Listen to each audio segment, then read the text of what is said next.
Quick recap, we had a YouTube commenter. They have been coming to church for a whole year while feeling excluded at church.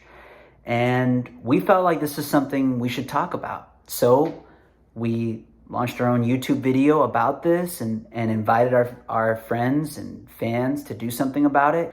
We were amazed at the response. A lot of people said they were going to do it, they were excited, and a lot of people even gave additional advice as to how we can make our own wards more welcoming. So we've taken all of this info and distilled it into 7 things from 7 different comments that we think will help you make your ward a more welcoming place to be.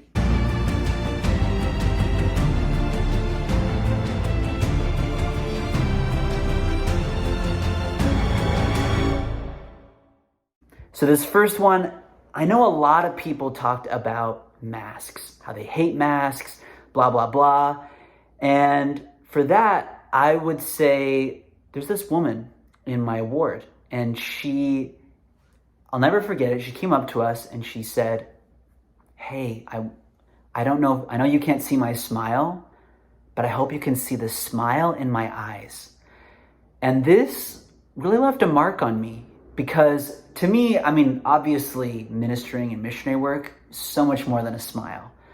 But I think her mindset of knowing my face is covered by a mask, but I can still smile with my eyes. I can smile with the way that I greet you. And that to me was really powerful.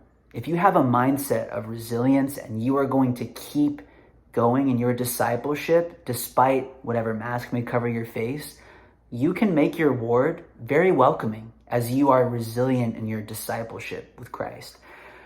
This comment was really funny. In the YSA branch that I attended 50 years ago, wow, that's some church experience right there, 50 years. We were challenged to shake 10 hands of different people before we leave and before the meeting and introduce yourself. We were asked to focus on people that we didn't know or haven't seen before. Why can't we have this process in all the wards? That would be too easy, I guess. I appreciate the sense of humor. The truth is, you don't have to wait for a bishop to tell you, hey, you need to greet 10 people. You can start this on your own. Be a leader. Be like, hey, I'm going to talk to 5 people each Sunday. Grab a friend and say, hey, we're both going to talk to 5 people each Sunday. Let's make it a goal. Let's make it happen. And watch as your example spreads to others. And you can make something catch on in your ward that's special and unique to your ward. And that's why Heavenly Father put us in these different wards. We can all bring something unique in our own personality to make that ward special and to make it more welcoming. Another idea we saw that we really liked, idea number 3, would be name tags. If people are comfortable with this, it seems like a really good idea. I've never seen it implemented before, but maybe that would help.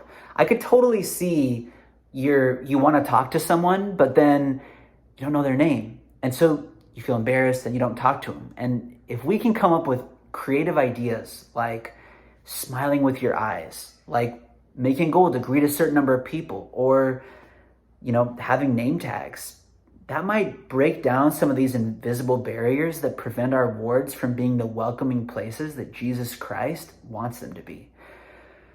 So another one we saw, usually members prefer to be with their friends rather than fellowshipping those who are new converts and need nourishment to keep building their faith and their testimonies. This is super common. And for that, I would say number 4, step outside your comfort zone. Don't spend all your time around people you already know. Get outside that. Be bigger than that. Be more than that. Be a true disciple of Jesus Christ and welcome others into the fold.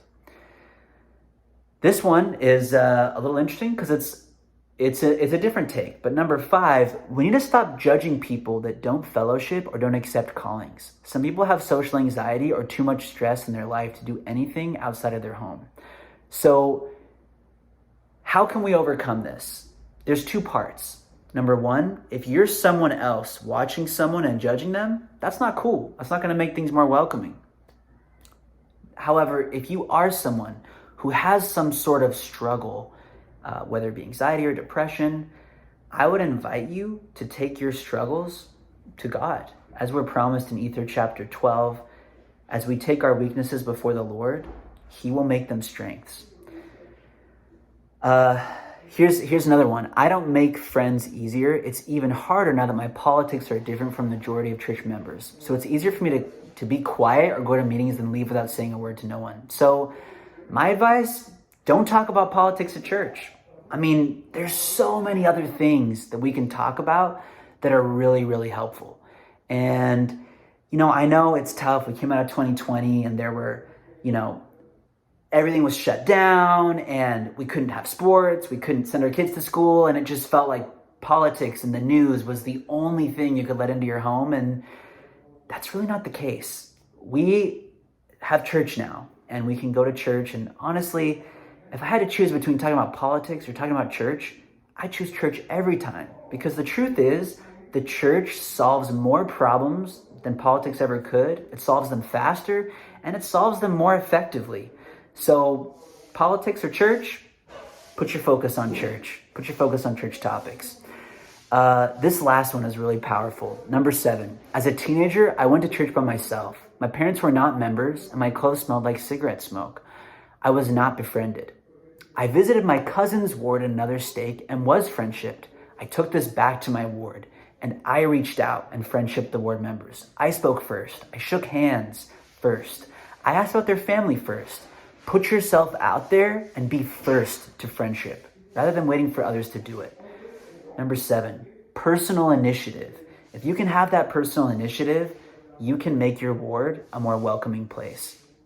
Hopefully these 7 things can help you to really start something and make your ward a more welcoming place. And I promise that as you put these things in action, you're going to make the ward a little better, which is going to make the world a little better. If you'd like more tips and tricks on how to improve your missionary work or ministering efforts, I'd invite you to subscribe to this channel and click that little notification bell so you know exactly when new videos come out. And if you've got any additional ideas to make your ward more welcoming, hit us up in the comments. That's what we're here for. We're always looking to grow and improve. So hit us up. Peace be unto you.